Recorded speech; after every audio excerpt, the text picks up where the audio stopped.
ज्ञान RV YouTube channel में आप सभी का स्वागत है। आज की इस वीडियो में हम आपको हिंदी भाषा और व्याकरण के अंतर्गत लिंग की परिभाषा, हिंदी में लिंग कितने प्रकार के होते हैं, वे कौन कौन से शब्द हैं जो पुल्लिंग और स्त्रीलिंग कहे जाते हैं। तो ऐसे रोचक जानकारी को प्राप्त करने के लिए हमारे चैनल को सब्सक्राइब कर लें, बेल आइकन को भी प्रेस कर लें, जिससे समय समय पर आपको वीडियो का नोटिफिकेशन प्राप्त होता रहे। वीडियो को देखते समय उसे लाइक कर दें, अपने दोस्तों में इसे शेयर कर दें। आपके जो भी विचार होते हैं उसे कमेंट बॉक्स में लिख दें। तो देर न करते हुए हम अपने वीडियो को शुरू करते हैं। आप हमारे साथ बने रहिए।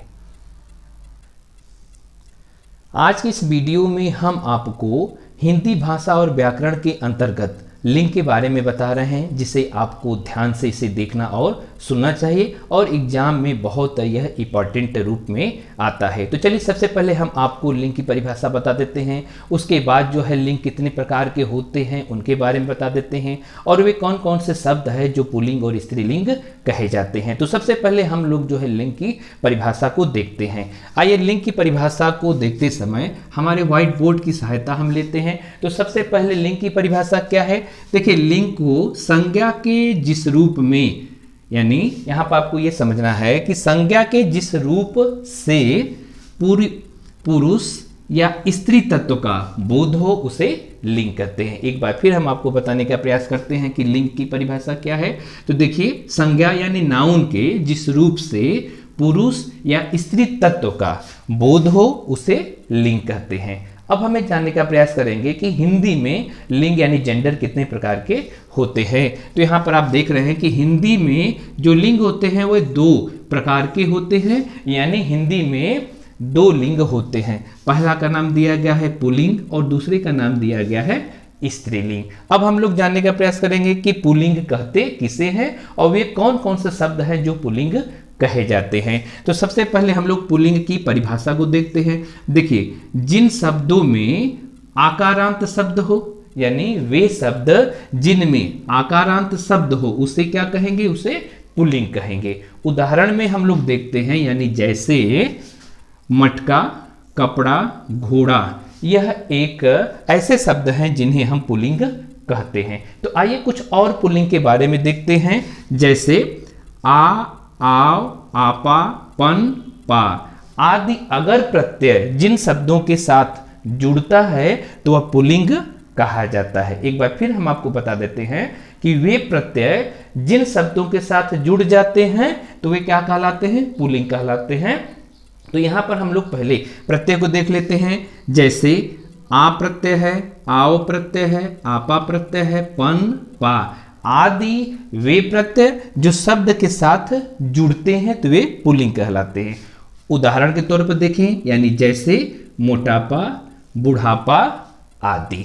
आगे हम लोग देखेंगे कि कुछ ऐसे पर्वतों के नाम हैं और पर्वतों के नाम यहाँ पर पुल्लिंग कहे जाते हैं। तो देखिए, पर्वतों के नाम में देखेंगे अरावली, हिमालय, कैलाश। यह जो पर्वतों के नाम यहाँ पर बताया गया है उसे पुल्लिंग कहा जाता है। आगे हम लोग देखेंगे कि कुछ ऐसे मास हैं, कुछ ऐसे मास या महीनों के नाम हैं जो हिंदी में, जैसे चैत्र, आषाढ़ और मार्च, अप्रैल, ये सब क्या है? देखिए, मार्च और अप्रैल ये हिंदी में, अंग्रेजी में कहे जाते हैं, और चैत्र और आषाढ़ ये हिंदी के महीनों के नाम हैं, लेकिन ये क्या है? पुल्लिंग शब्द कहे जाते हैं। आगे हम बता रहे हैं आपको ग्रहों के नाम। देखिए, जो ग्रहों के नाम होते हैं वे भी पुल्लिंग कहते हैं। कौन कौन से ग्रह? जैसे तारा, ध्रुव, शनि और चंद्र, यह पुल्लिंग कहे जाते हैं।